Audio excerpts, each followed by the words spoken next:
Hemodynamic vise is the term given to compression of a vertical vein which ascends to the brachiocephalic vein between a bronchus and pulmonary artery. This produces a vicious cycle, and that is why it is known as hemodynamic vise in certain types of congenital heart diseases which have a vertical vein. This is the typical location of the hemodynamic vise between the pulmonary artery and left bronchus. When the vertical vein ascends, it is compressed by these two.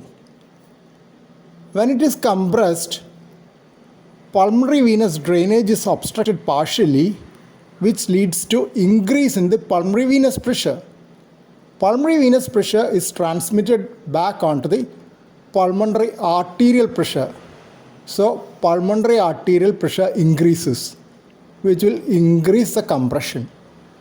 And when the pulmonary venous pressure rises further, it will again increase the pulmonary arterial pressure. So that's the vicious cycle which can occur in total anomalous pulmonary venous connection with a vertical vein draining upwards, usually on the left side, producing worsening of pulmonary venous pressures and pulmonary arterial pressures.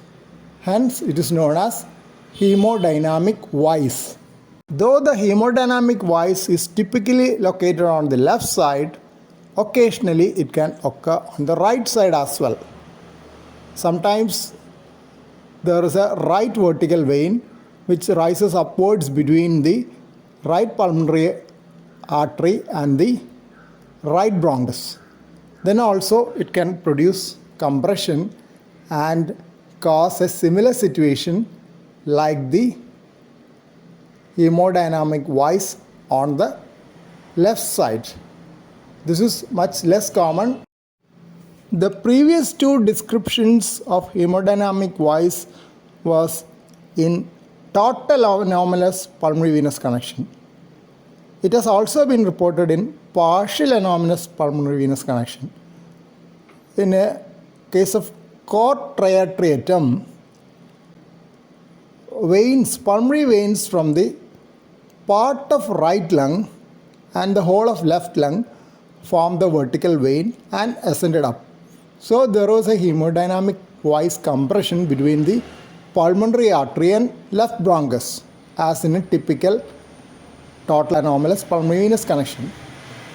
The right-sided remaining pulmonary veins join the additional chamber in cor triatriatum. The other parts which were anomalous formed a common venous chamber and ascended up as a vertical vein which was compressed by the hemodynamic vise, while the remaining right-sided veins drained into the additional chamber which was part of the cor triatriatum. You know that in cor triatriatum sinister on the left side, there is an additional left atrial chamber. So that is why it is called three-chambered atrium. Cor triatriatum can also occur on the right side, then it is known as cor triatriatum dexter. That is still rarer. All these anomalies are rare and much less common than the hemodynamic vise occurring on the left side in typical total anomalous pulmonary venous connection or TAPVC.